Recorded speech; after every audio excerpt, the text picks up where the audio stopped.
Hi there. Today I wanted to talk about the phrase, it's the thought that counts. This has taken on a new meaning for me recently. I'm currently studying a course to learn more about myself and who we are as humans, as people. And it really had a different meaning for me lately. Previously, this phrase would have been used for me mostly in regards to gift giving. So, for example, you would like to buy someone a birthday or Christmas present if you celebrate those things. And you would like to buy something that's quite expensive, but perhaps you can't afford it. So you try to think of something really meaningful and beneficial for that person. But our thoughts also create our reality. So the thought really does count. I suppose for me lately, the phrase the thought that counts means it's your intent that matters. I feel as a person throughout my life, I've got a good heart, and my friends and family know that. But sometimes my intent doesn't come across in my delivery. So I think intent does matter. For example, you could have the same circumstance with different intent. So you could have someone that is holding a knife and they could be walking over to someone to cut them free because perhaps their clothes are snagged on something and they're actually trying to help them. However, you can also have a person who has a knife who has intent to cause harm to someone. It's still the same situation. There's still a person holding a knife, but it's the intent behind the person that matters. I'm starting to believe as humans, we really are alchemists. We can create our reality, we can better our circumstances. And I think all that begins with a thought. I think um, thoughts create feelings, which create action. The word emotion apparently means energy in motion. So if you're thinking of something, this will determine what you might feel or the emotion that might come up. And then from that feeling, from that emotion, you might then decide to act on something. So if our thoughts create our emotions, then wouldn't it make sense if we think positive thoughts or beneficial thoughts or better thoughts, then our feelings would therefore be better? And then perhaps as a result, our actions might be better. I used to think that our thoughts were only affecting us, but I've realized over time that our thoughts actually not only affect us, but other people as well. So, because the thought is so important and it's essentially the start of, um, can be the start of a chain of events or things that happen, it really can affect yourself and others in the actions it creates or the energy it creates, um, or even the feeling. And also, recently I've learned that even if you are thinking something or acting out something and it's private to you, there's always something witnessing. Whether you think that's the creator, if you believe there is a creator, whether you think that's other people, whether you think that's just yourself. And also, on a healing journey myself, I've realized that even if you don't remember in your brain, your body does remember. So there's lots of books written about the body storing emotions. Somatic healing is a big trendy thing at the moment. Ina Segal's written a great book, How to Heal Your Body. Sorry, The Secret Language of Your Body. Just looking at my bookcase. There's also a book, The Body Keeps a Score, which I'm really keen to read. Haven't had a chance to read it yet, though. So even if you are thinking a thought and it's private to you and you don't feel as though it would affect anyone else, your body hears that and remembers that. So I suppose that's something to keep in mind. On the last video, I was talking about who are we, who are you, who am I? And using the example of reframing thoughts.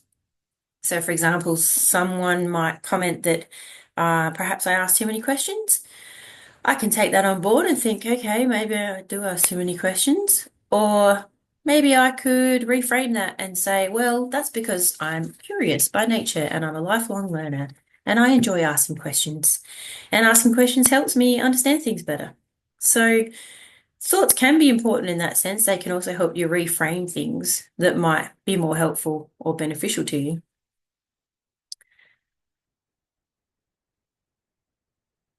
Also, thoughts can have a positive or negative impact, so they can either help you or hinder you.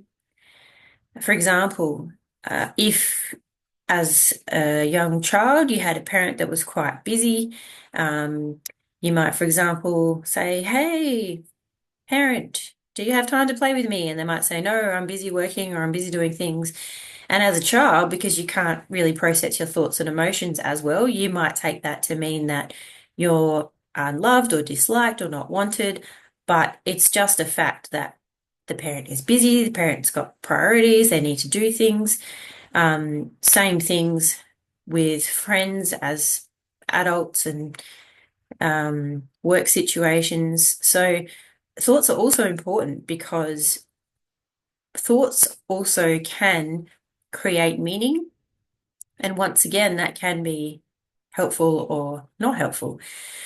So, in that example where someone is asking someone for their time and the other person doesn't have the time to give, you could create meaning from that situation and say, okay, well, that means they don't like me, or I'm not important to them, or they don't want to make time for me. Or you could use another helpful, different thought. Another thought which may be more helpful, and think to yourself, well, they are busy. I also get busy at times. I might ask them when the best time to catch up with them would be, and not take it personally and not make it mean anything about me. So I used to think that thoughts didn't matter and they weren't important. Now I'm realizing they do matter and they are most important. One other thing I'm working on is being able to observe my own thoughts. So this has taken me a lot of practice, and I'm just starting on this um, journey. But it's interesting the different thoughts that you have, and practicing just observing them and noticing them, being aware of them. That's something that I've really been working on for probably the last several years. So I just want to discuss thoughts today, and hopefully you might think about your thoughts too. A lot of thinking going on in there. Um, I'm also focusing more on feeling and living from that space rather than thinking. But we are humans, we do have a brain, and it all plays a part in our life. I'd like to end with two quotes. So the first one is from Eleanor Roosevelt, who historically was an activist for people of color, I suppose you would say, politically correct. And her quote is, "What other people think of me is none of my business." And I quite like that one. There's another quote I heard on a podcast the other day, actually. So I'm kind of borrowing this from someone who's borrowed it. But the original quote is from Shakespeare.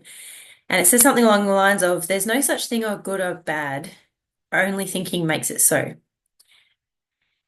I always used to dislike strongly the phrase, "it is what it is." I felt like this phrase was just really apathetic and really hopeless, and it was just a sign of someone admitting defeat and giving up and accepting things as they are. However, learning to let things go, learning to accept things as they are, learning to not control the outcome of something, whether it be a conversation or a thought or an intent or an action, makes me understand better the phrase, "it is what it is." Like I was mentioning earlier, the circumstance with a person holding a knife, the intent behind it could be different, and therefore the situation could be different. But at the end of the day, the person is still there and the person is still holding a knife. So perhaps a bad example, but the situation is what it is, and it's your thoughts about it that make it good or bad. So I just thought that was worth mentioning and something I'm working on myself, and hopefully that is food for thought. See you soon.